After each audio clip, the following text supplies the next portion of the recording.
All right. Good evening, everyone. This is the City Commission meeting. Today is Tuesday, June 16th, 7 o'clock. Please stand for a Pledge of Allegiance. I pledge allegiance to the flag of the United States of America and to the republic for which it stands, one nation, under God, indivisible, with liberty and justice for all.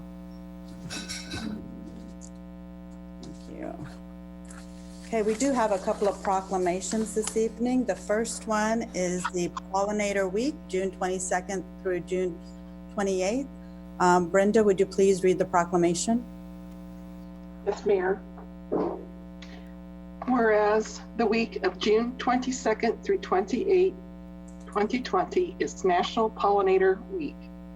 Pollinator species such as honeybees, native bees, birds, bats, and butterflies are essential partners of farmers and ranchers in producing much of our food supply.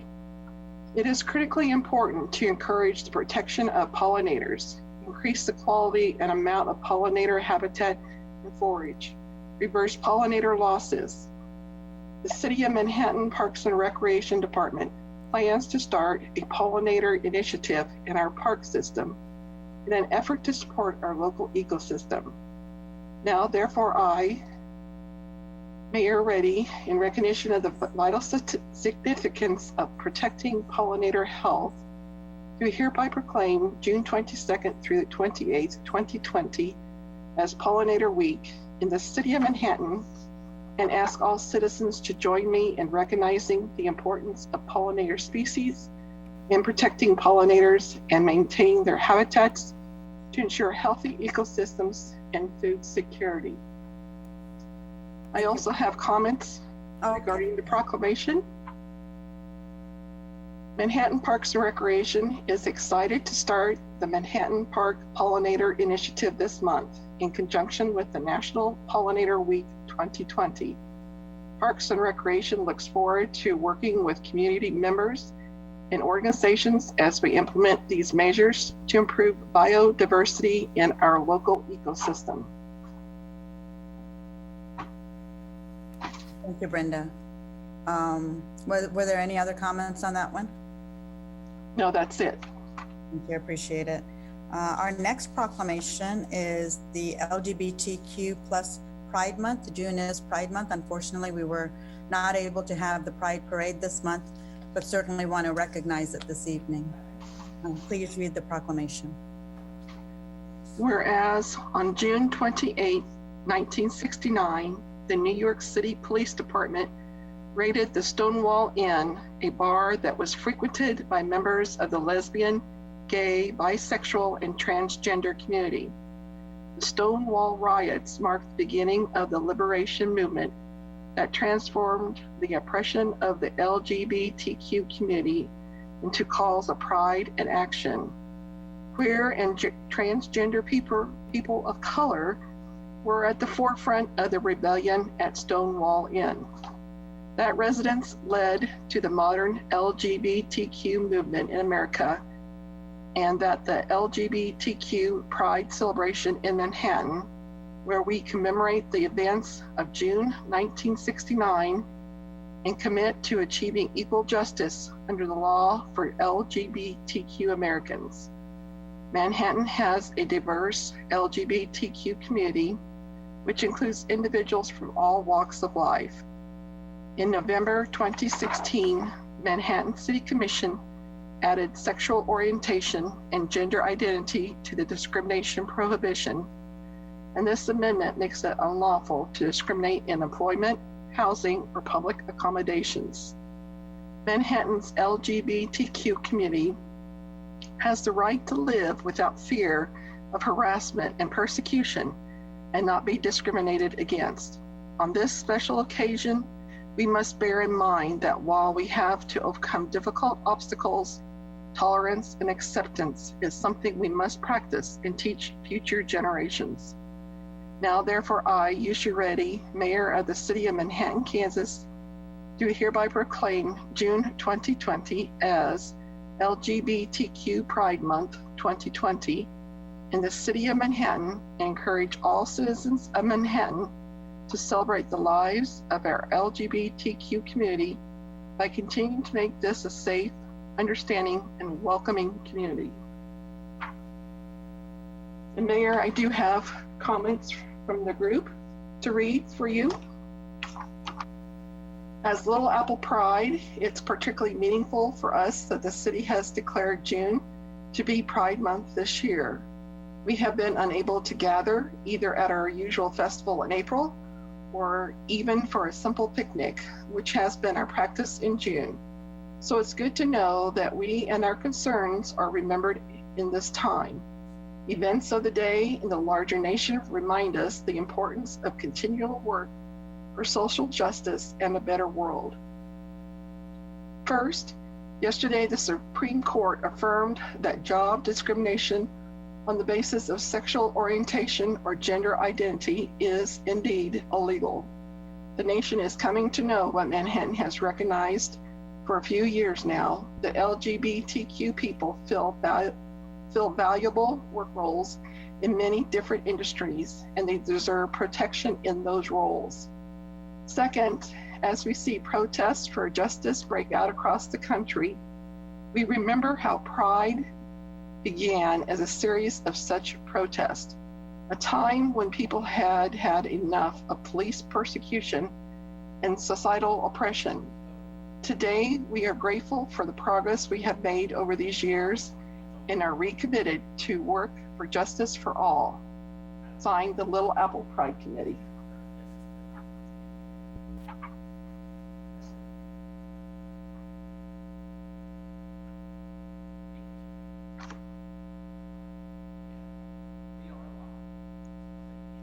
You're muted, Mayor.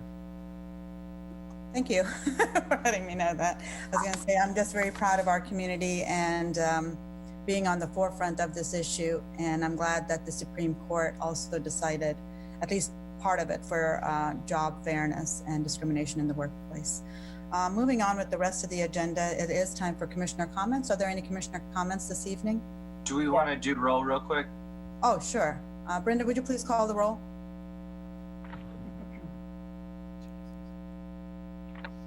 Mayor Reddy, Present. Commissioner Butler, Present. Commissioner Morse, Present. Commissioner Hattasol, Present. Commissioner Estabrook. Here. We have a quorum. Thank you, Brenda. Now it's time for commissioner comments. Mayor, Yes, Linda. Linda Morse. I'd just like to point out, first of all, that cable channel 3 is not broadcasting. It's a black screen. Just so, obviously the people at home and trying to watch cable can't hear me or know about it, but I wanted to call it to the attention of all of you. I want to acknowledge the just the kind of upheaval in the country, and it has to do with the unrest associated with the coronavirus, being cooped up for 3 months, not having structure in our lives, so we have no work, we have no school, we all know that. But it also is unsettling generally, and people are kind of hypersensitive right now. And so I'd like for us to be as calm and reasonable as we can, but I also know that change only comes about when there are there's a challenge to the status quo. And so I'm going to just I know that there'll be other opportunities, but tonight I want to mark that today is June 16th. It is the 101st anniversary of Kansas ratification of the 19th Amendment in 1919. It took a lengthy and difficult struggle with decades of agitation and protest to accomplish nationally. The 19th Amendment granting women the right to vote was officially adopted on August 26, 1920. As a corollary, the Equal Rights Amendment passed the U.S. Senate in 1972 and was sent to the states for ratification. This provision would provide legal equality of the sexes and prohibit discrimination on the basis of sex. After 58 years, it still has not passed. And in a lot of ways, I certainly have an understanding of the frustration that minorities are feeling in our country, that we have so few minorities in our city leadership, in our university leadership, in our state leadership. So I don't want to wait 58 years. I want something to be done, and I think we have it. You know, we are elected officials. We have the ability to create policy, and we need to think about policies that are good for all of the people in our community and not just one set. So thank you. That was all I wanted to say. That was good. Thank you, Commissioner. Other comments? Mark? I just want to give a shout out to the Riley County Police Department. I think we've got one of the finest police departments in the nation.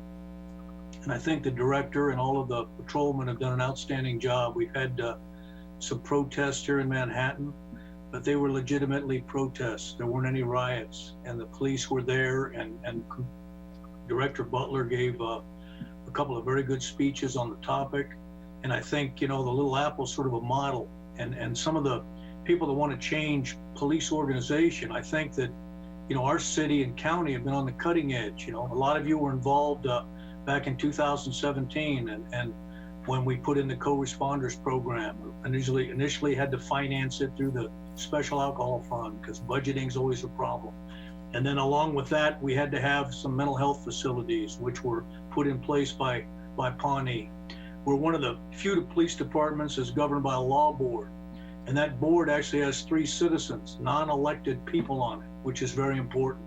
We have a citizens advisory board that consults with the police department. So when you think about problems some of the other cities have, we've already taken action years ago to prevent those from happening. And I think we've got a very good communication system between, you know, the citizens of the county and the city and RCPD. And I think all those officers out there, we just all need to, you know, give them a shout out for, you know, outstanding work under some very trying conditions the past few months. So thank you, RCPD. Thank you, Commissioner. Mark, did you have something to say? No? Okay. I'll weigh in real quick. On that note, it's to share also with the, I guess, the idea that we as a city have been going through some different growing at different rates, different times, and as a society, we are experiencing changes, but I couldn't be more, I guess, excited to see, unfortunately, at a time when we want to social distance, so many people coming out. And I think at our last commission meeting, there was over 2,000 people that gathered together, not for our meeting, but for their own solidarity and common cause. And I think that that's really interesting. At that meeting,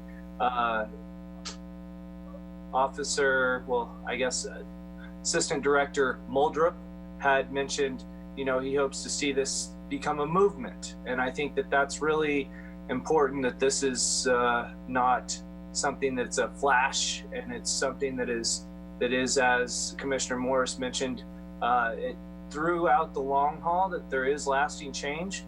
But at the same time, I think just in my own perspective, I've seen growth in the Black Lives Matter movement, even from when it first came onto my radar 6 or 8 years ago, when there was first protests then. And I've kind of had some reflection of my own, and I think that it's very healthy for our community to have that reflection and to also learn some skills in the sense of not being defensive. That's something I've struggled with, and as a commissioner, I didn't know that I'd ever admit that, but to be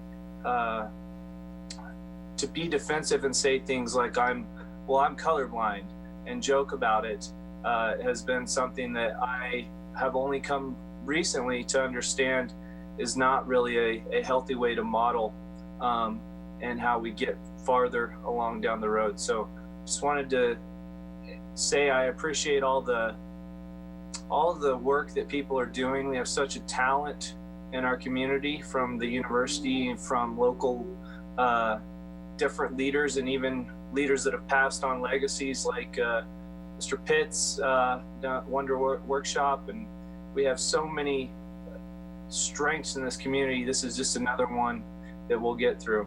And our RCPT is they deserve some recognition for being at the table, and also being able to listen and not be in that defensive posture, but being in a welcoming posture is pretty exciting to see. Thank you, Commissioner. So I just have a few comments as well. First of all, the International Town Gown had a virtual conference. So I know Commissioner Morris and I think a few of our staff, as well as from K-State, attended some of those sessions virtually, mostly dealing with how they are working on city and university functions, especially building neighborhood coalitions and trying to get students back onto campus, and all the things they're doing with the rentals and all of this. So hopefully we can get that information out to the rest of the commissioners and staff as well. The Chamber of Commerce had their meeting this afternoon. They basically are advocating for a policy that we're probably going to get on our side as well, to look at data and we don't have control over this. Mainly the local health officer has more control over this than we do when looking at shutting down businesses or any policies or orders that are going out. They're also sending that to the governor as well. And then the different agencies gave their update on where they are on the budget. As you all know, Riley County commissioners decided not to move forward with their sales tax initiative, and probably looking at next year. My understanding is most of the agencies are not doing COLA or step increases either, and are very cautious in their funding and their budget outlook because of revenue shortfalls this year. On that note, Senator Tom Hawk is having a town hall tomorrow evening at 7. He is on the steering committee for the governor's Sparks Recovery Task Force, which Lyle Butler is also chairing. So he would like to have that information sent out to everybody here that's present, as well as the community. He's looking for guidance on what our needs are, and as they work on guidelines for how to disseminate the COVID-19 funds. I think it's about $1.2 billion, and it's expected that Riley County will probably get $14 million of it to distribute to their schools and cities. So it would be good to be part of that conversation and to listen in, as he also lets us know what's going on in Topeka. With that, all of us had, as our community is reopening, one of the things, whether it's tournaments or whether it's parks and recreation, our businesses, it's extremely important to remember that our numbers are still kind of going up. We are one of 13 counties where the governor has said we need to be cautious because our numbers are increasing. And that means we need to be aware to wear face masks out in public settings where you cannot manage 6 feet social distancing, wash your hands often, take all the precautions necessary, because we certainly don't want to pause at this phase. Tomorrow it's expected to go to 100 people capacity for occupancy, but we'll see how all of that falls out. I just want people to know it's so important to wear face coverings when you are out in public, whether it's outside or with groups of people. Everything spreads very easily, and that's one of the preventive measures we can actually take. I'm thankful for the commissioners that spoke out about the Black Lives Matter movement, as well as all of the things that our police department is doing well. Anytime you do something right, there is money involved in it, and we were able to put in money for the co-responders, for body cameras, for training for CIT, working with Pawnee on grants. So I do think we are doing a lot of things right. And recognizing the LGBT community on Pride Month, That is something our community was first at doing, having them as protected class for sexual orientation and gender identity. And with that, we were able to set up the Human Rights and Services Board as part of that process to, if there were any complaints about discrimination, that was one of the areas or groups that would be accessible to them because the state didn't have anything in place. So tonight I'm going to propose along the same guidelines to have something for a diversity and inclusion advisory board. Kansas State University has one. I was part of it for USD 383, and they also have a newly formed one that was just formed again about a year and a half ago, which I'm still a part of. But I think in light of everything that's happening, we have a lot of boards. I understand that. I think I looked at some communities that already have it. Hillsborough County in Florida has one already set up. There was, I think, Beaverton in Oregon, Beaverton community in Oregon has one that's set up. And the way I see this happening is a diverse group of community members, maybe 2 from each, whatever organizations, whether it's African Americans, Indians, Middle Eastern, representation in our community. We make so many policies all the time, but we don't know the unintended consequences. And I think it's important to have people that represent all of these communities that haven't been reached out to before, to be part of that, to help us and guide us to make sure we are as inclusive as we need to be for everybody involved in our community. We are doing a lot of things right, but there's a lot of things we can do better. And as we look to the future and we want more young populations and young professionals to move to our community, that's what they're going to be looking for. You know, the Black entrepreneurs have just reached out to the chamber. They were not on any chamber radar before that I know of.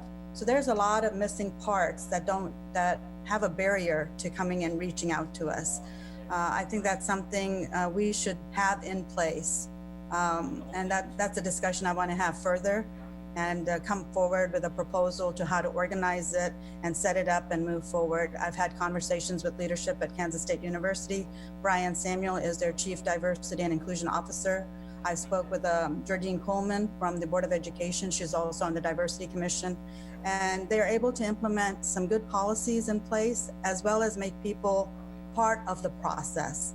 And that's the direction I want us to go into, looking at having a diversity and inclusion advisory board for the city of Manhattan. And with that, if there are any comments, that this would be a good time. Mayor, Linda Morse again. I would just say that evidently our meeting is not streaming to the public either.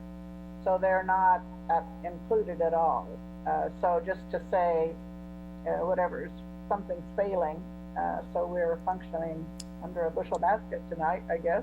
Commissioner, audio's working on both. It's the same. It's just not no video. Just audio. I think we've lost our picture. I had just after the meeting started, I got message that the Cox channel was not broadcasting. Okay. But I understood our Facebook Live and our other Boxcast was working. So the cable is still not working. I have it on. Okay.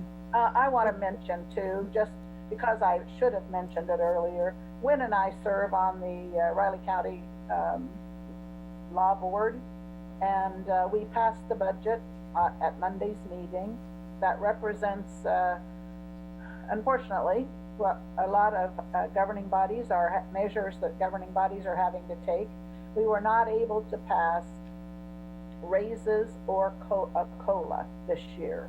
And so I just think it's important that the community know and understand that is what took place.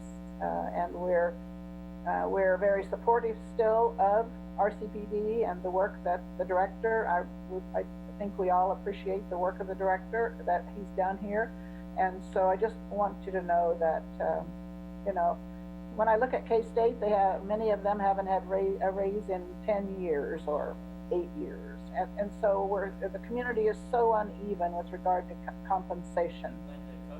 And we just need to understand that that's happening and could be in our future for several more years given the economy. Thank you.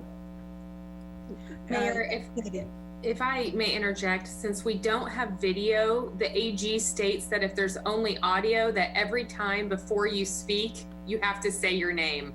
Okay. So because people can't see who's speaking with the name label, so apologize for interrupting, but just to remind you until we resume video to say your name each time before you speak. Thank you. Katie. Thank you, Katie, for saying that. This is Jared.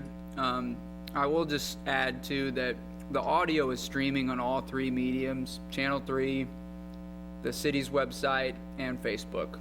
But for some reason, the video's not working, so. Okay, this is Yusha again. Since people can hear us, do I need to repeat everything or anything? I just wanted to say I put forward a proposal for the Diversity Inclusion Advisory Board for the City of Manhattan, and commissioners have made their commissioner comments.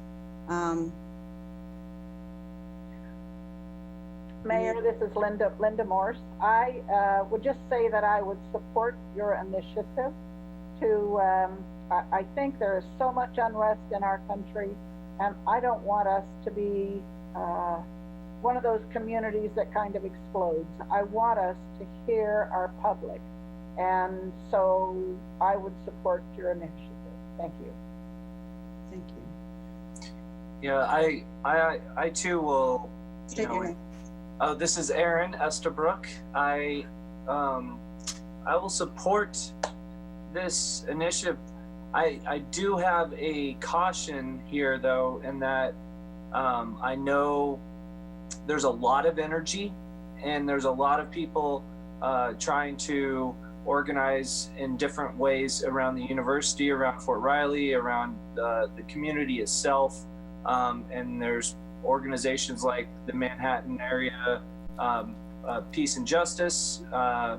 And there's just with the law board, with the Fair Policing Initiative and advisory boards, I don't want it to be just another place that people go. And the school district has a diversity committee again, after there wasn't one for a while, right? And so just don't want it to be lost, and that this, I would hope would have some pretty identifiable metrics of what it would be able to achieve, and especially looking towards recruitment and ways to make sure there's a diverse, and I don't even know if people are using the word diversity anymore, and that there's some other words and some other committees that do similar things. So, but I'm talking about recruitment for staff and for individuals, and I know that we've struggled with that at all levels, from the university to the city to the school district. And I would also say that diversity isn't just about race. It is also, there is a socioeconomic component to diversity, and I don't want us to lose that in this discussion. So I looked at several, this is Yusha Reddy. I looked at several communities that do have it, and it is across the board. So when you look at something at USD 383, they look at curriculum, policies, all of these things that are in place. They just passed a dress code, in fact, and also for transgender communities, there was policies put in place. So this, when I looked at other communities, they have something that they also look at. We make housing policies all the time. We make public transportation policies, park and rec policies, all kinds of policies. And a lot of people take part in those discussions, but there's a lot of diverse groups that are not privy to that. And I think this is it would have a lot of, like you said, metrics, goals, a mission, the composition, like any other boards that we have.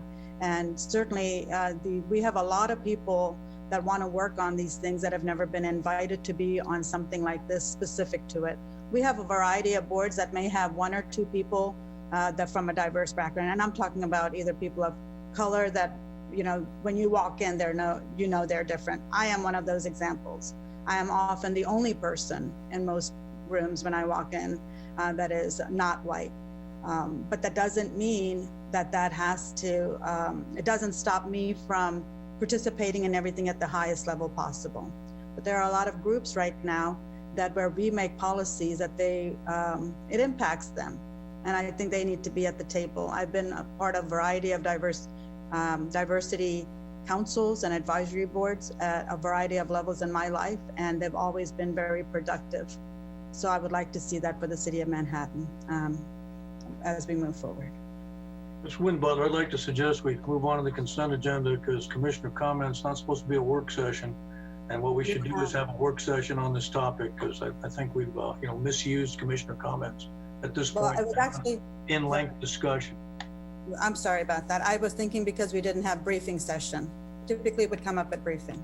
Okay, let's move on to consent agenda. Thank you, Wen. That's my turn. Okay. The items on the consent agenda are those of routine and housekeeping nature, or those items which have previously been reviewed by the City Commission. A commissioner may request an item be moved to the end of the general agenda. Does the commission have any questions or comments on any of the consent agenda items? And please remember to state your name before speaking so the public knows who is speaking. This is Win Butler. I wanted to make two quick comments. Item E was a simple, bid on picking up trash for the city. And I always like to see the city contracts go to local folks, but it was given to a company in Junction City basically because the cost was better. And it's disappointing that we couldn't get more, bids from a local contractor so we could keep more money in the city of Manhattan. And then the other one is item G. And most of you read the memo, but I think most people may not be aware that with this e-scooter thing, the contract got changed because I think Link bought out Zagster. And maybe we could have somebody on the staff just clarify, because I think there's some confusion because people heard we were going to do e-scooters with Zagster, and now it's all morphed together into one entity called Link. So if we could just, get a short update on that, I think that would avoid some confusion out there. Commissioner Butler, this is Jared Wassinger, assistant to the city manager. Back in March, the City Commission authorized negotiation with Zagster to enter into a micromobility network agreement. Zagster, it was a fleet and operations management company for micromobility devices, and they had partnered with Link Scooters. So it was always going to be Link Scooters and the Link mobile app that the public was going to see and use in the event that we entered into that agreement with them. What happened over the course of the last few months was that Link did acquire Zagster, and they merged into one company as Link.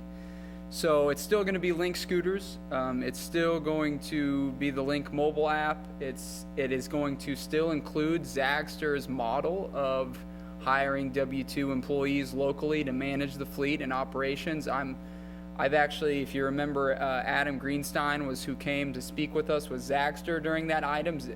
Adam is now with Link as an employee, so that has been a seamless process, and they're going to continue to use that model. So the agreement is yes, now with Link, but the same framework for Link Scooters, Link mobile app, as well as the Zagster model of hiring local employees to manage the fleet, rebalance, charge the scooters, handle any issues or complaints, things like that.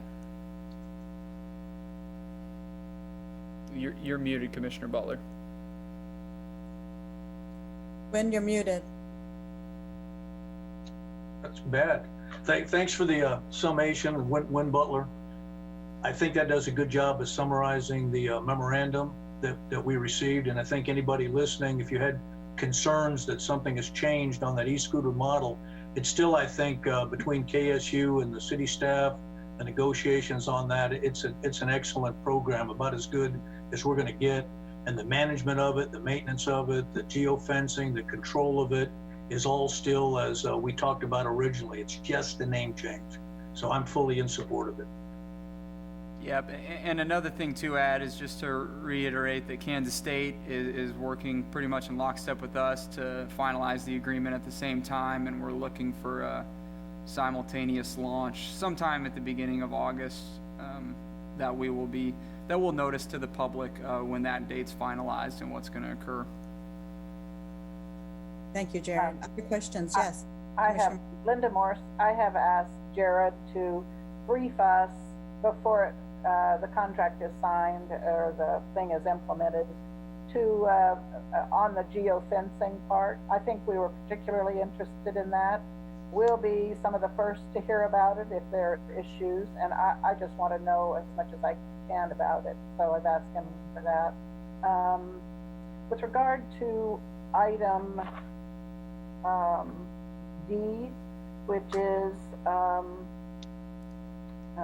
the effort to, what do you call it, or rescind, I guess, the requirement that all ad valorem property taxes and special assessments be paid before an application for certain city actions can be acted upon. I'd like to move that to the general agenda at the end, so we can talk about that as a commission. Thank you. I don't need to go into it now. Okay, are there other commissioner comments or questions about the general agenda? Yeah. I did want to just mention that item, the farmer's market will no longer, if this is approved this evening, will be at the mall parking lot where they typically have their Saturday one instead of off of Kimball. It'll be on Wednesdays, I think at 3 o'clock, and tomorrow, I believe, 4 o'clock. Okay, 4 o'clock on Wednesdays. Again, this is Yusha Reddy speaking. There was one other item, I thought. Maybe that's it. Okay, if there are no other questions or comments, we will move item D to the end of the general agenda. Is there a motion? Mayor, I do have just a comment about the farmer's market. I'm disappointed that more people are not wearing masks. So, you know, I'm sure that would be the commission would still approve it, and I probably will vote for it, but I just want to insert that observation. Yes, I agree. So, Mayor, let's see. Let me get down here on the agenda. I move approval of the consent agenda except for item D that would move to the general agenda. Is there a second? Sorry. Did I miss anything? I think that's it. Thank you. Commissioner Hattasol, second. That was Linda Morse. Thank you. Sorry. Yeah, this is Yusha Reddy. Please, Brenda, please call the roll. Mayor Reddy, Yes. Commissioner Butler, Yes. Commissioner Morse, Yes.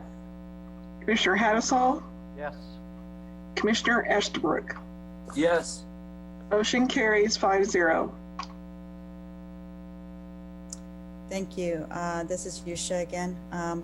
We have a public hearing this evening to consider vacating a utility and drainage easement for Lot 28 in Manhattan Corporate Technology Park, VA 2001, and Rob Ott, Director of Public Works, will be presenting this evening. Good evening, Mayor. Rob Ott, Director of Public Works. Really just a very short item here. It's a vacating of a utility and drainage easement, and at the same time dedicating new drainage and utility easement. It's out at the near the Manhattan Regional Airport. I know you all have changed the name, but technically the subdivision is still known as the Manhattan Tech Park. And we're also asking this evening for permission to enter into development agreement, which will relocate a sanitary sewer and storm sewer that will need to be relocated for an expansion of a business. In fact, I believe they have all their paperwork in the code department, and this is one of the remaining items before they can be issued their building permit and begin construction. So with that, Commissioner, that's my very short presentation and description of what was in the packet. Do any of you have any questions? Thank you, Rob. This is Yusha. Any questions for Rob Ott? I just view it as a business decision. So it's a bureaucratic step, but it's the business's request to do it. I don't believe there were any comments on this issue either. But you have Not to my knowledge, Mayor. This is Rob Ott. So Mayor, this is City Manager Fear, as you might recall, published this public hearing as we thought we might be back in the commission room. So I'm sure Jared will clarify whether or not anybody has showed up in the commission room for this public hearing. Jared? It is all quiet here at City Hall. No one has showed up to provide testimony for the public hearing. And Mayor, it'd be appropriate for you to declare the public hearing open, and seeing no one responding, then close the public hearing. Okay. Well, public hearing was open, and seeing no one is present, public hearing is now closed. Thank you all. And I had that in front of me and I didn't read that. Okay. So do we need to take a motion on this? Is that it? Mayor, Just Win Butler, I'll make the motion that we find that no private property rights will be injured or endangered by the proposed vacation, that the public will suffer no loss or inconvenience thereby. Approve ordinance number 7483, vacating utility and drainage easement for the Manhattan Corporate Technology Park, PA 2001, and authorize city administration to finalize and the mayor and city clerk to execute a development agreement for relocation of utilities, as well as a new utility and drainage easement. Thank you. second the motion. Linda Morse. This is Yusha. Brenda, would you please call the roll? Commissioner Butler, Yes. Commissioner Morse, Yes. Commissioner Hassel, Yes. Commissioner Estabrook, Yes. Mayor Reddy. Yes. Motion carries 5-0. Thank you, Brenda. This is Yusha. Next, our general agenda item A, consider ordinance number 7484, annexing a 0.27 acre tract, and ordinance number 7485, rezoning a 98 acre residential tract of the Geneva Denholm addition, consisting of one parcel generally located at the west end of Jeannie Lane, along with the corresponding replat. And Chad Bunger, our Assistant Director of Community Development, will be presenting. Good evening. Thank you, Mayor. Good evening, Commissioners. Let's see. Make sure I have my presentation working. Apologize.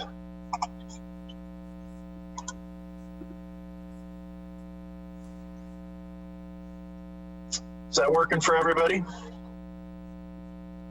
We can see you. We can see you, yeah. Well, that's not what I wanted. Sorry. When did you see Chad's bird behind him? A real one. Yep, he's got some mounted, but I've got live ones. Now it's showing, Chad. All right, very good. Thank you. I have too many screens here in my home office. So good evening. Thank you.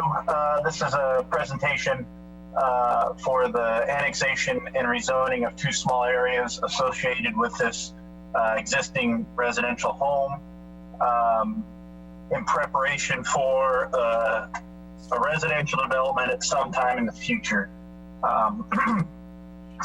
So I'll quickly go through this presentation. Maybe. There we go. This property's on the extreme southwest part of the quadrant of the city. It is at the dead end of Jeannie Drive, which is part of the Oak Hill addition.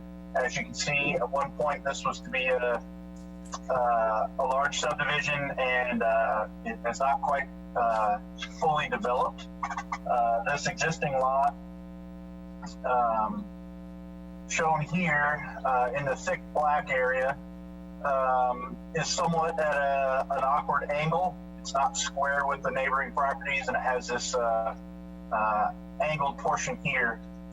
The property owner and the owner of the remaining ground around it have agreed to swap some land to square up the residential home and prepare it for a future development, residential development at some time.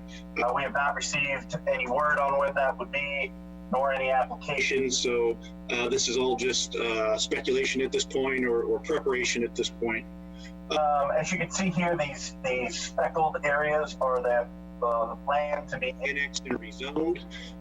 So this larger portion here and the smaller triangle will all become part of the existing home, and then this remaining tract A will revert to the owner of the remaining surrounding land through the plat process in the future. So that's to summarize again, this is the existing lot outline, and this is kind of the boundary of the plat, and the red area will be what will ultimately become with the annexation, rezoning, and the platting process. So kind of looking at a larger view here, this is what we're seeing. The yellow is existing of the lot, and then the red is what that land will be after this process is done. I did mention that this is part of a grander plan in the future. So this is the concept plat for the Cabin Hill edition. This is really just conceptual, nothing set in stone, no applications have been made, but it gives a perspective of what may be what may be in the future.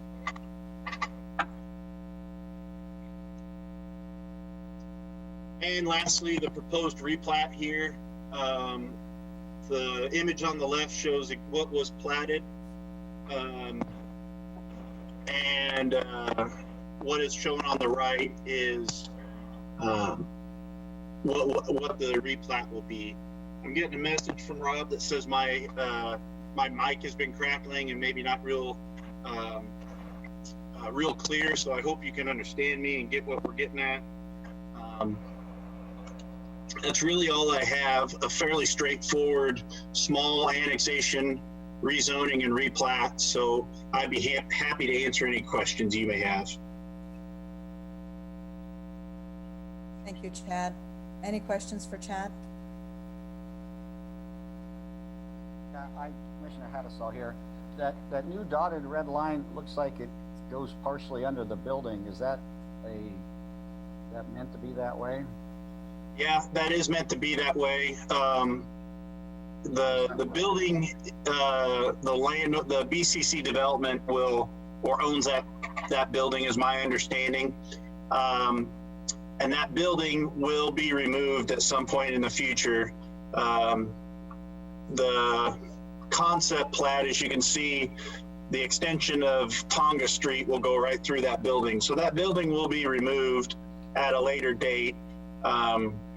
My understanding, the owner of that buildings have made all the arrangements with the county appraisers and treasurer's office to figure out who will pay taxes on it, since it's part in, part out, and they have that squared away.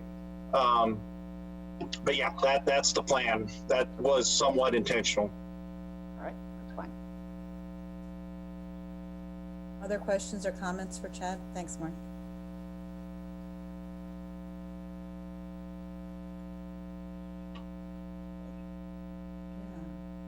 This is you, I think this is very doable. I think there were 3 parts to this, the annexation, rezoning, and the final plat. I did not have any major opposition to this. I think it's something we should probably move forward with. Annexation is something we continue to do, and it seems about the right thing to do in this particular edition. If there are no more comments or commissioner questions, I'll go ahead and ask for a motion. Mayor, go ahead. Oh, go ahead. No, you get it.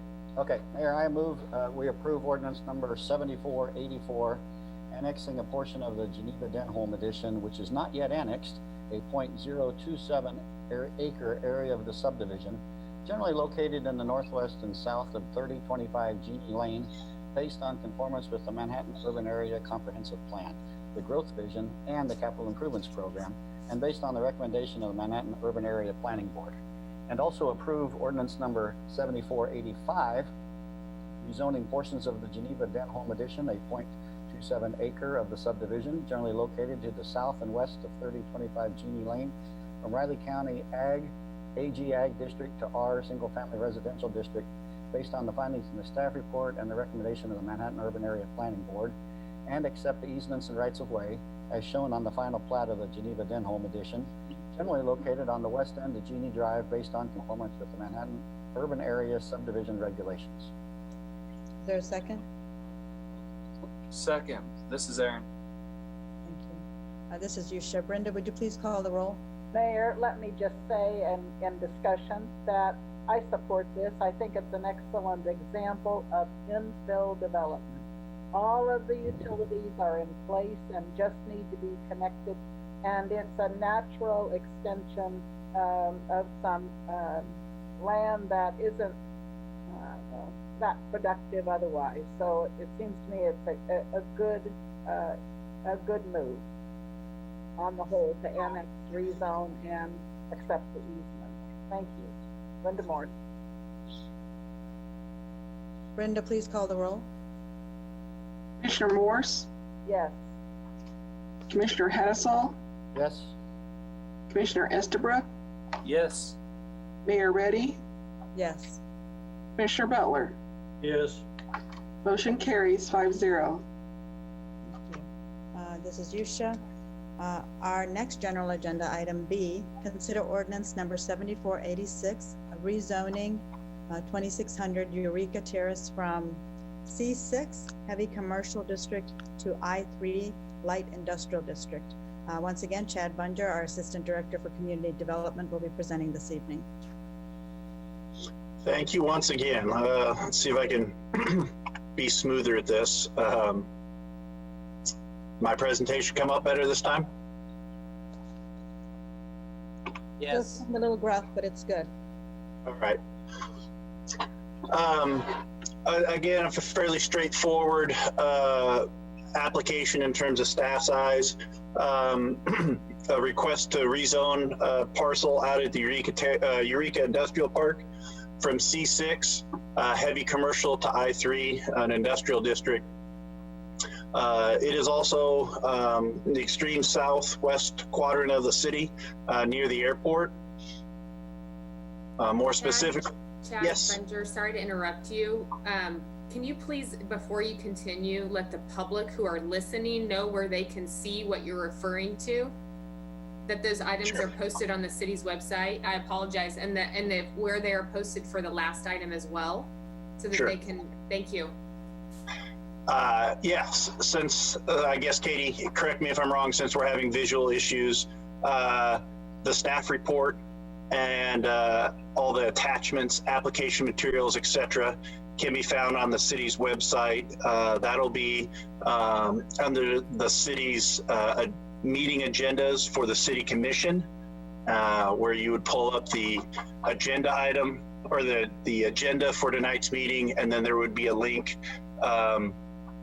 for the staff memo, staff report to the planning board, and also attachments with maps, general location maps, etc. So hopefully everyone can find that information.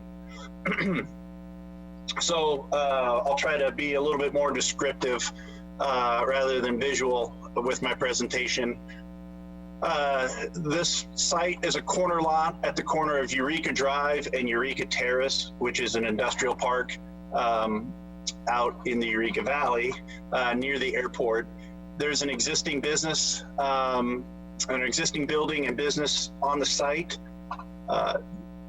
In 2016, the property was rezoned from its I3 zoning designation to the C6 zoning designation to establish a automotive sales lot, along with what was previously there as a automotive restoration and detailing business.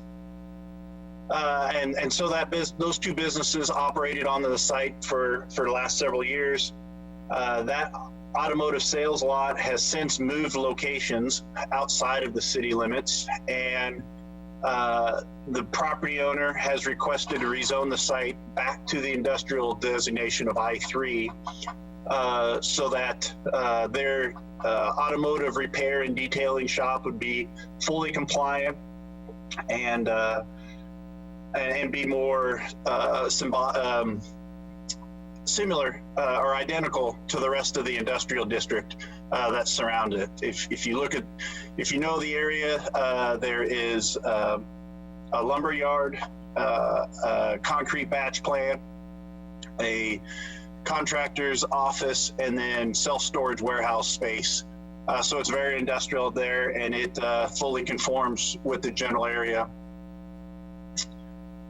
The zoning in the area is a combination of C6 for the heavy industrial, the I3, I2, both industrial districts, and then the planned unit development for the concrete batch plant. So fairly straightforward request. The planning board heard this item 2 weeks ago on the 1st and recommended approval, and bring that recommendation to you as well tonight with the city's recommendations. So it's really all I have, and I'd be happy to answer any questions that you may have. Great. This is Yusha. Thank you, Chad, for the presentation. Are there any questions or comments for Chad?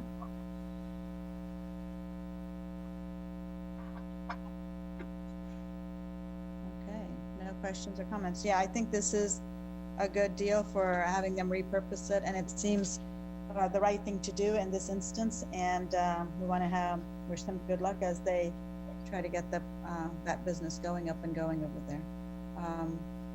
Is there a motion? I think you have to have a public hearing, don't you? Public comments? Public comments. I think they already sent them in. Were there public comments on this issue? There were not any public comments, and no, this action item does not require a public hearing. Okay.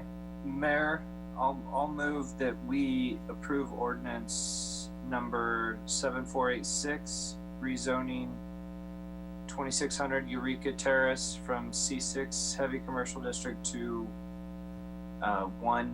I3 light industrial district based on the findings in the staff report and the recommendation of the Manhattan Urban Area Planning Board. Is there a second? Quinn Butler, I second the motion. Brenda, would you please call the roll? Commissioner Hassel, Yes. Commissioner Estabrook, Yes. Mayor Reddy, Yes. Commissioner Butler, Yes. Commissioner Morse. Yes, yes. Motion carries 5-0. This is Yusha Reddy. I am going to go back to our general agenda item that was moved from the consent agenda, item D, to repeal ordinance number 7482, repealing Article 3 to Chapter 11 of Code of Ordinances, resolution number 061620-A, for the requirement to address both the requirement that all ad valorem property taxes and special assessments be paid before an application for certain city actions can be acted upon. Commissioner Morris, would you like to speak to this? Yes, but I think it would be appropriate to have the city manager speak to this issue since he put it on the consent agenda. I do have issues with it, but I think a general introduction is important. I understand. Ron, would you like to say something about this? Sure, I'll make a few comments, and then I've asked Assistant City Manager Dennis Marstall to give a brief presentation if you'd like that as well. This was an item we originally talked to the commission about at your retreat earlier this year, and talked about some of the challenges we have had in implementing this across the board. It's been adjusted somewhat over time to not only the intent was to try to minimize the city's risks in benefit district participation and forming benefit districts and the city's risk in financing them. We've had a couple of failed subdivisions that were relatively new developments that occurred, and it was thought that this might be a way to ensure that folks were less likely to fail in their development patterns. We extended it to building permits, licenses, other types of things that have been covered, and basically I don't want to give Dennis's presentation. So basically these were policies that you all passed to try to help minimize the risk of default by a developer or a local owner that was expanding. And so part of that has led to some unintended consequences in our view of requiring additional requirements for staff research that has led to some, even on some very small projects, requiring multiple searches by city and county staff of records of ownership that in many cases had you have to the legal owners research on register of deeds and their research that really have become quite more complicated. And so there was discussion about repealing these and then looking at a lot of those provisions that we have in place are subjective in nature. They're discretionary, I should say, not subjective.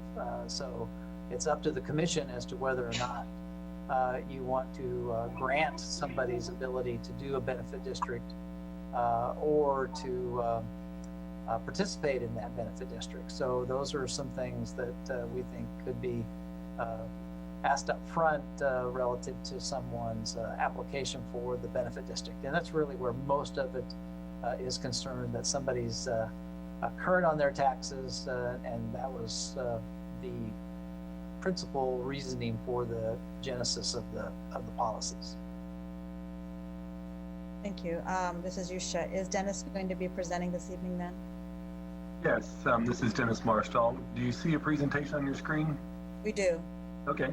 Yeah, we'll go through a couple of slides. Ron spoke to some of it.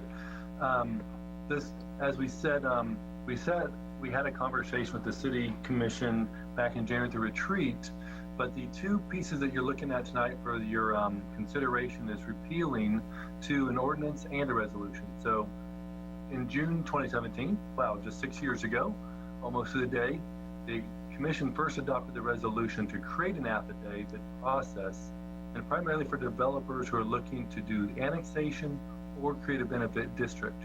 And really it was to help them establish that they are in good standing. But then in January 2016, went just a little bit further to address some other city services that people may be applying for, to again make that petition or application, but to have for your consideration as a City Commission to review their standing with the ad valorem taxes.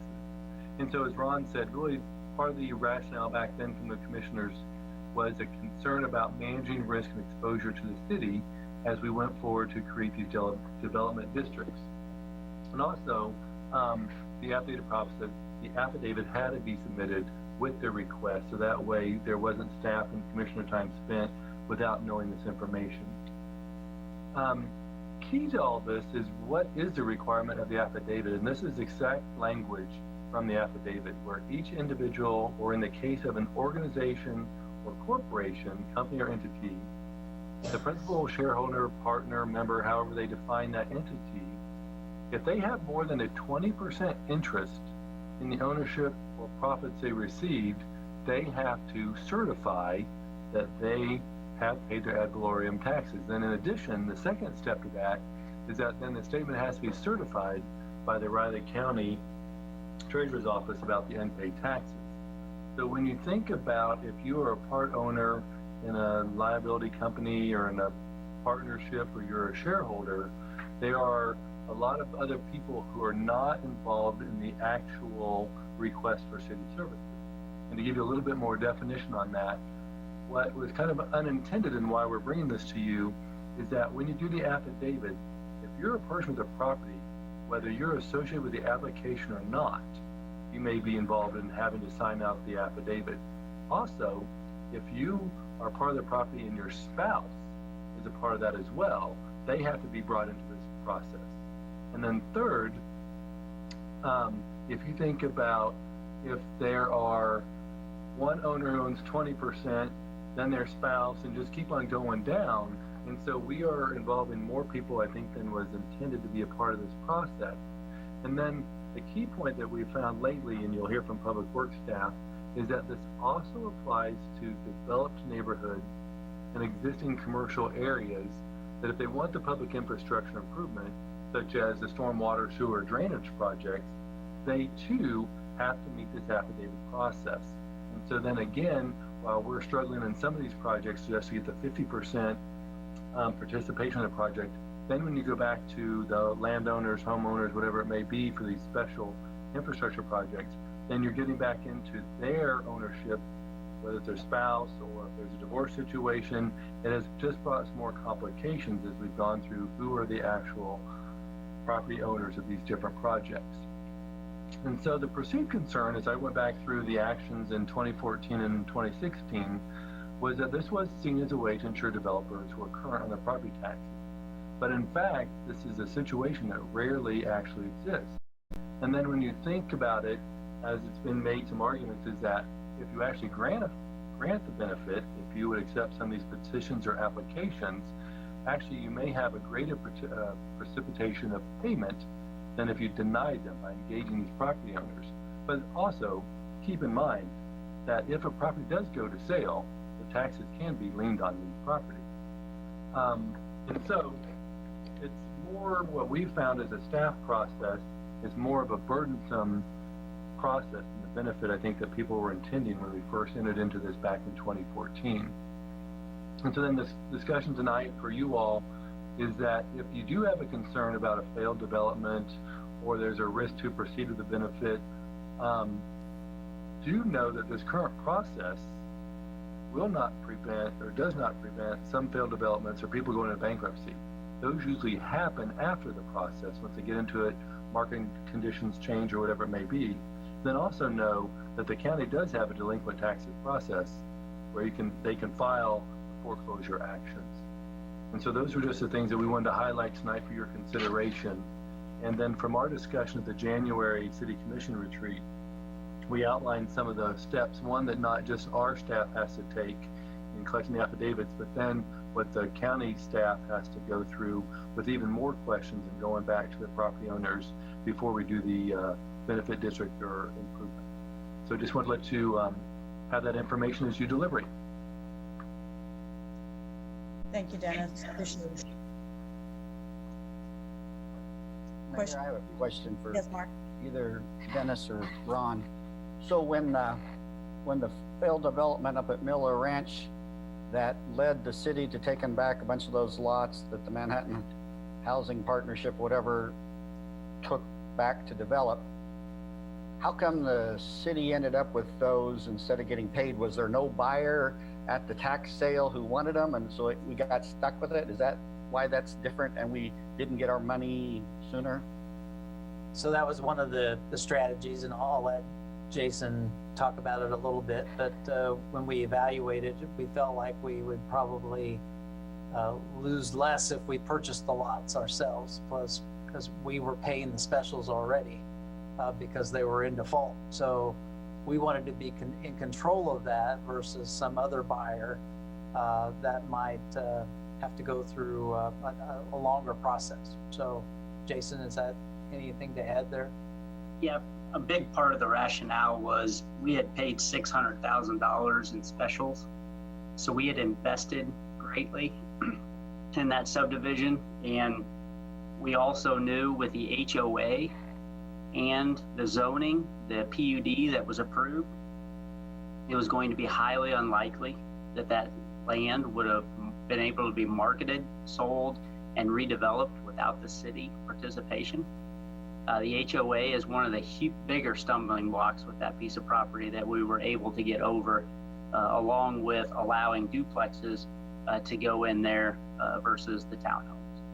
So normally, it would get sold at a tax sale before the city had to step in and start paying specials. Is that normally how that happens? Well, you know, in that, each project's obviously a little bit unique. Where they had 10 of these townhome structures complete, and a developer pulling out because the market just wouldn't support the concept. You know, it happened at Four Winds as well. We had townhome concepts. The market just didn't support them. A lot of developers recognize that. We see very few townhomes actually developed in Manhattan. You see more duplexes, you see more single family homes, but all that infrastructure was in the ground. And that's really where the pressure comes, because once they stop building, those bills are due. You know, most developers have that 3.5-year window in which we've temporarily financed all the infrastructure to get their lots out and sold. And at a time when 06, 07, 08, things were bustling in this community, people were really throwing in a lot of infrastructure to give themselves the maximum opportunity to develop that site. And those who were developing townhomes got caught. Okay. I would just add, Commissioner, that this is Ron Fear, City Manager. You mentioned Miller Ranch. The townhomes aren't part of the Miller Ranch subdivision. They're a different subdivision, but in the history of Miller Ranch, the Miller Ranch had a default. The last phase of Miller Ranch, you might remember if you went up Amherst from Seth Child and Firethorn, that area. The right portion, the northern portion of that was the last phase to develop, and the original developer went bankrupt. And fortunately for the city, we only had water and sewer lines in there. We didn't put the streets in yet, so our carrying costs were much lower there.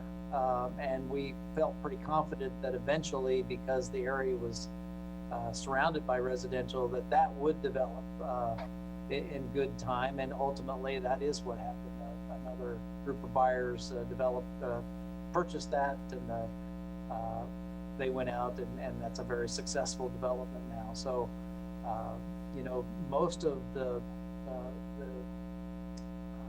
factors that might come into play would be in the early stages, where you're deciding whether or not you want to enter into a relationship which puts you at risk, and many times the default doesn't come till later. So everybody may look great on paper, but the default doesn't come till later. And then other aspects are, you know, not. We've had discussions about whether we should have benefit districts or not, and we should just make the developers put themselves at risk with the bank. And obviously, there's pros and cons of both of those kinds of scenarios. Well, I was going to say, it actually worked out advantageous for our church when we were looking to ask the city for water coming out to the place. When we had to fill out the affidavit, we found out that someone didn't pay the property tax on on that property, because we assumed that being a church we were property tax exempt, but nobody filled out the paperwork.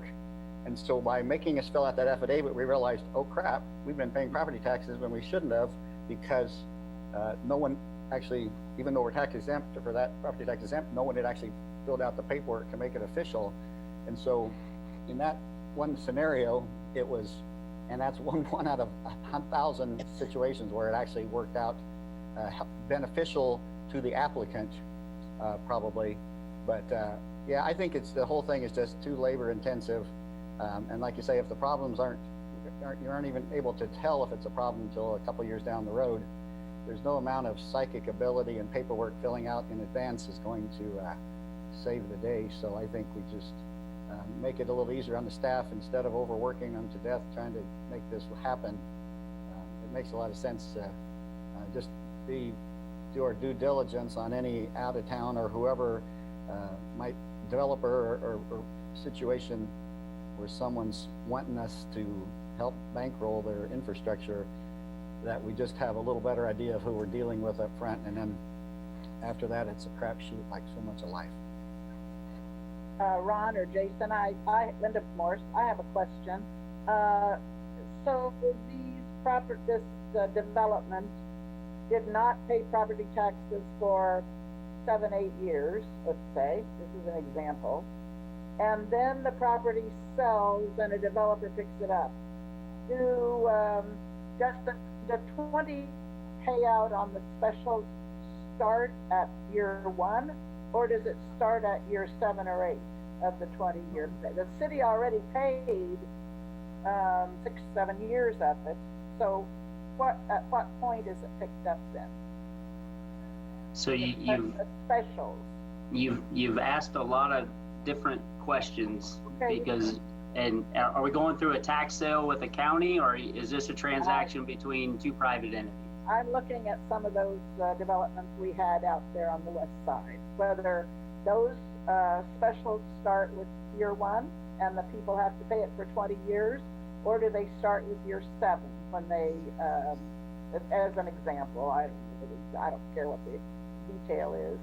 So when we put infrastructure in, and you know, the subdivision that you all approved tonight that is an extension of that Geneva is a good example. One, you're evaluating that from an annexation standpoint. Do you want it to come into the city? Since you said yes, more than likely that developer is going to follow up with a petition to put water, sewer, and streets into that area to serve that residential neighborhood. If they do petition us and you grant it, we will start construction. We will issue temporary notes. It'll give that developer 3.5 years to construct it, plat it, and market it. Once the 3.5 years comes due and the bonds are issued on that infrastructure, those specials are due in year 1.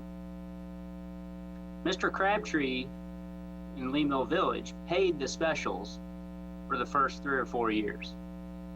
And then he stopped paying. And then he went delinquent on the entire property. It went to a tax sale at the county. That kicks in a whole new set of regulations on what back taxes, how they can be applied. Had Mr. Crabtree just went bankrupt and somebody else picked it up before it went to the tax sale, our taxes would have been paid in full. But once you go to the tax sale, you lose the ability to collect anything in the rear. So going to the tax sale is the absolute worst scenario for the owner, by way of just their property can be picked up for pennies. It's also the worst case scenario for the city and the county to recoup. That's why the county, in most circumstances, waits. But on the flip side of it, we're paying on large amount of specials every year. And that puts us in a bad position because we keep paying. Commercial property in Manhattan and Riley County is usually 5 to 6 years. Residential now here of late has been about 3 years before it hits the tax sale. What about the example of the property that went bankrupt 3 times? The city paying the specials on those, right? Until it was sold, until we sold it? Are you talking about the Odell and the... I don't know, it's out on Reef, I thought. Yeah, the Miller Ranch stuff, that's what Ron was talking about. There were 3 different owners. I know Melinda Odell was one, Kurt Raby was another. There might have been a third. But yeah, it switched hands. Every time it switched hands, the taxes in the rears were paid. So from a specials standpoint, as long as it doesn't go to a tax sale, they do get funded. And that's kind of been our argument all along with benefit districts. As long as they don't go to the tax sale, as long as there's value on that property, once the houses start getting built, we're in a great position because the value in that house will always be evident in a bankruptcy or in a sale that can satisfy the back taxes. But if you get to a tax sale scenario, the rules change. What will happen on the Samurai property? Those taxes haven't been paid. Well, Yeah, they're no benefit district, right? correct. So you've just got back taxes and you've got this new lien that's not even going to make it in time for the tax sale. So whoever buys that property will inherit our lien to destroy or take down that property in the future. And Craig Cox is going to announce that at the tax sale, that essentially if you buy this property for whatever price, you do have a lien coming for around $58,000, $60,000. I was an advocate for this because I felt like the city was being taken advantage of and our taxpayers were being taken advantage of because of the, not just the delinquent property taxes, but the infrastructure that the city was having to pay year after year, but also the attorney fees that the city has had to pay. It has been, I bet it's a lot of money when you add it all up. And I'm trying to just stop that drain of money so that people have to be accountable. I advocated for this when the city prepared the scenario that we currently have, but it didn't happen. In my view, I just wanted a simple check with the county and see if the taxes are current, and it became this gold standard thing, bureaucratic. I mean, check with every owner, possible owner. I wanted to know if the property taxes on the property were sold. So it's become onerous, and I would still support a simplistic model that just checked to see if the property taxes were in arrears or if they were current. That's all. That was my original intent. And so I'd still like to pursue that. I don't mind getting rid of all this bureaucracy. That was never, I don't believe the city commission really intended all of this, but I do think we wanted to stop losing money. We don't have, we don't have money to lose, is how I would think of it in today's terms. Yeah, and my only other comment, Commissioner, Jason Hilgers again, Deputy City Manager. When we presented some of this benefit district history to you all, you know, we kind of showed you over a 10-year period, we've financed over $70 million worth of infrastructure that has been paid. I think we showed a delinquency of less than 2% across the board for that same decade of investment. There is a certain amount of risk in taking that role, but it also facilitates developers to bring a product to the marketplace when the demand is there. It allows that developer to take advantage of that funding mechanism to put the number of lots that they feel is necessary for the marketplace. The thing that we run into every so often in Manhattan, being a university community, is you get surges. You get a lot of people paying attention when we get a lot of students or we get a lot of soldiers, and they want to provide that housing because there is profit to be made there. Independence Place was another great example of a project in this community that had several units that were approved that never got built, that I think we saved ourselves. They were, if you remember, off Miller Parkway, they were right off Ledgestone Ridge, and there were probably 200-300 units that were going to be part of that development, and it ended up fizzling and fading away. But we had it annexed, we had it zoned, we had it platted, we were ready to go with infrastructure, and that developer ended up pulling out. And fortunately, we didn't have the infrastructure in the ground, but we did have a lot of steps that Tim had to come back and redo in order to get in his residential and some of the tax credit housing that we have. I just give it as an example because there are periods of time in Manhattan's history where there's a lot of interest. And when you see all that development and all that interest, it does get a little bit inviting to allow it. Right now, and for the past 5 to 7 years, you've been dealing with very familiar developers, folks who have come back through the door multiple times doing 15 to 20 lots at a time. If Manhattan goes through a growth period again, which it likely will, and you get a lot of out-of-town developers coming in here looking to make a quick dollar on multifamily, I would encourage us all to really look at being more conservative with how we spend that money and how we approve those annexations, rezonings, and petition. How many under Morse again, how many units do we still have to sell on REIT that are we haven't even resolved yet? So we're closing this week on 19 of the 35 that we own. So we will have 16 remaining. The 19 that are being developed, I'm very optimistic once that construction starts and becomes occupied, the remaining 16 from a duplex standpoint will be very marketable. They have a lot of work to do up there, and they're going to create a site that's a lot more attractive than it is today. Linda Morse again. I wonder, so with regard to the property taxes from those 19 that you were just selling, where does the owner start with how much they owe on property taxes? Well, the county has a valuation on the vacant land, and as soon as they make an improvement, they don't have a new. Yeah, I'm talking about the specials. The specials, where do they pick up? So the specials will be paid off. That's part of our agreement with that developer. They pay us for the acquisition of the land.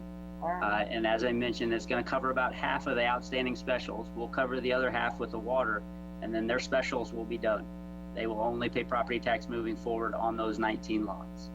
I just can't tell you how disappointing it was as a new city commissioner when I first came to office to have to vote after vote after vote to fix all of the things that required the city to pay. And I just wanted something, a stop in the system somewhere so that we were never that vulnerable again. I remember just the amount of time you put in, Jason. So thank you for this discussion. Maybe other commissioners have topics they'd like to talk about. Other commissioner comments on this? Now, my thoughts on it is, the current process was a good one. We had good intents back then. We changed this, but we, tampered with the process and made it much worse. And it when I talk a lot about lean manufacturing, and you look at something that's very wasteful in everyone's time and effort and doesn't produce results, this resolution and ordinance, unfortunately, at this time fits that bill. And so I think we definitely need to vote it out and move on and just do better due diligence on future requests, as Assistant City Manager mentioned. When we get new ones come before us, let's do the homework there and use the current process, and I think we'll be successful. So I'm all for voting this out and moving on. I would ask Linda Morris, I would ask Jason, what is it we would do differently, Jason? Well, again, I think it'd be a growth period where you're starting to see a lot of developers come from outside the community, and it's going to be hard to do. And again, when you get into that mode and there's a lot of interest in your community to invest millions of dollars, it's hard to tell them no. But you got to think about the time period and how long your growth surge is going to last, because more than likely are going to be empty units and sometimes empty subdivisions that developers are struggling to fill. And if they're out of town, they're not vested, they don't have that long-term view in the community, that's really when it's hard. But that's really when the community's got to step back and go, okay, is this sustainable? And if it's not, then let's create policy by which we're only going to extend ourselves so far. So now's the time for us to be thinking about that. During this economic downturn, we will still have developers coming in wanting to build here. And so I think, I just want us I want to feel like we're doing something so we can't be taken advantage of again. Thank you for the discussion. I'll let it The only thing else I would add, Commissioner, is the multifamily side of this thing versus the single family in our history. We're seeing a lot more people go into the core area of this community just east of campus and invest a lot of money because they're investing in an area that they know the students will live.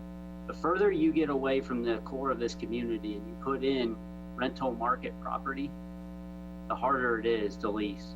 And, we need to think about that too. So when we get a surge and folks want to stick these huge developments on the edge of our community, we can require them to put all their infrastructure in privately and not extend benefit districts.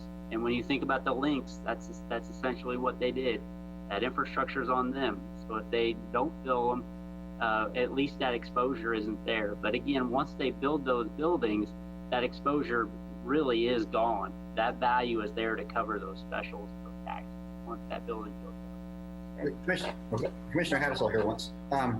So we have the ability on a case-by-case basis to say, yes, we'll put it in, no, we won't put it in, and not get sued.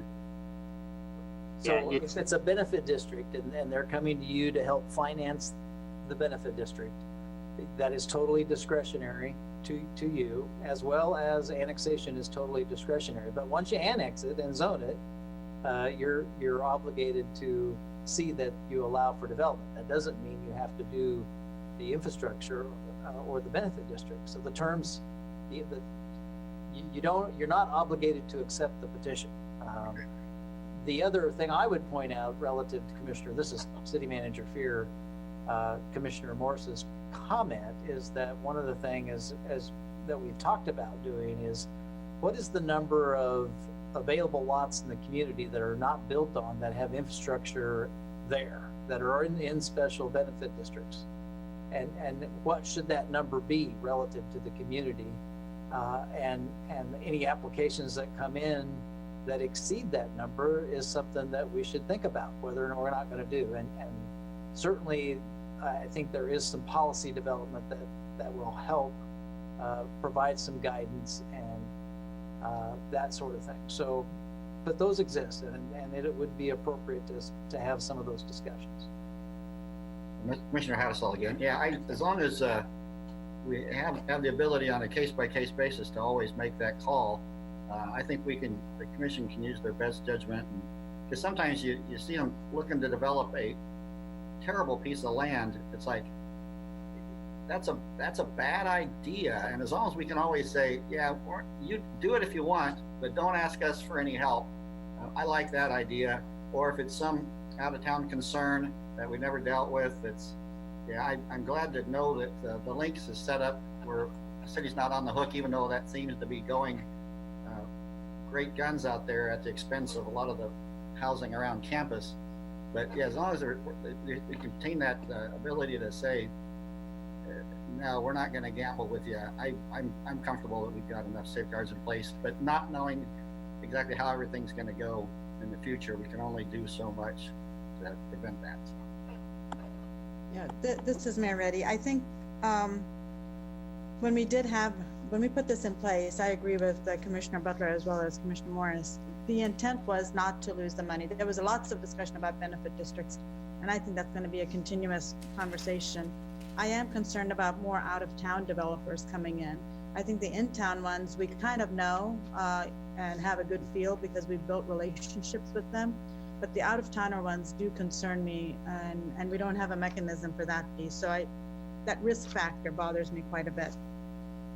And I don't know if the the National League of Cities has anything developed as far as policies for incidences such as this, concerning benefit districts or out-of-town developers coming in, and also how to check their background without being taking up too much staff time. I would hate to repeal or revoke or get rid of an ordinance because it's taking too much staff time. But in this instance, because there was so much staff time being put in and it wasn't going anywhere, it was actually becoming too much of a burden for growth itself, I feel this is the right thing to do. But I do want to look at policies pertaining to benefit districts to make it more simple, but also keep track of who the key players are. There's going to be a lot of people that are strangers to us, and there's a lot of people that have, I don't know, and I do get concerned about, have they paid property taxes, have they not? But I don't know what kind of a more simple mechanism we can look at. It's not going to be just our community developers anymore. It's going to be vast, and it's not even just going to be from the state of Kansas. They're coming from a variety of places, and I want to make sure it's in the that we are getting what we need and not having our taxpayers pick up the tab on some of these issues. Is there any more discussion on this, or do we have a motion on this consent agenda item? I'll make a motion I move that we approve ordinance number 7482, repealing Article 3 to Chapter 11 of the Code of Ordinances of the City of Manhattan, Kansas, and resolution number 06-1620-A, which both address the requirement that all ad valorem property taxes and special assessments be paid before an application for certain city actions can be acted upon. I'll second. Brenda, would you please call the roll? Commissioner Estabrook, Yes. Mayor Reddy, Yes. Commissioner Butler, Yes. Commissioner Morse, Mine is a protest vote. It is a no. Not because I think it's a wonderful ordinance or whatever, but because we're removing everything and we make ourselves more vulnerable. That's all. Thanks. Commissioner Hattasol, Yes. motion carries 4-1. Did you ask for my vote, Brenda? I don't. Oh, yes, you were the second one. Oh, okay. Sorry about that. I guess I forgot. I believe that's our last agenda item. Okay, then we are adjourned. Thank you, commissioners and city staff, and hopefully everybody was able to hear us this evening. With that, I will see you all next week. Thank you.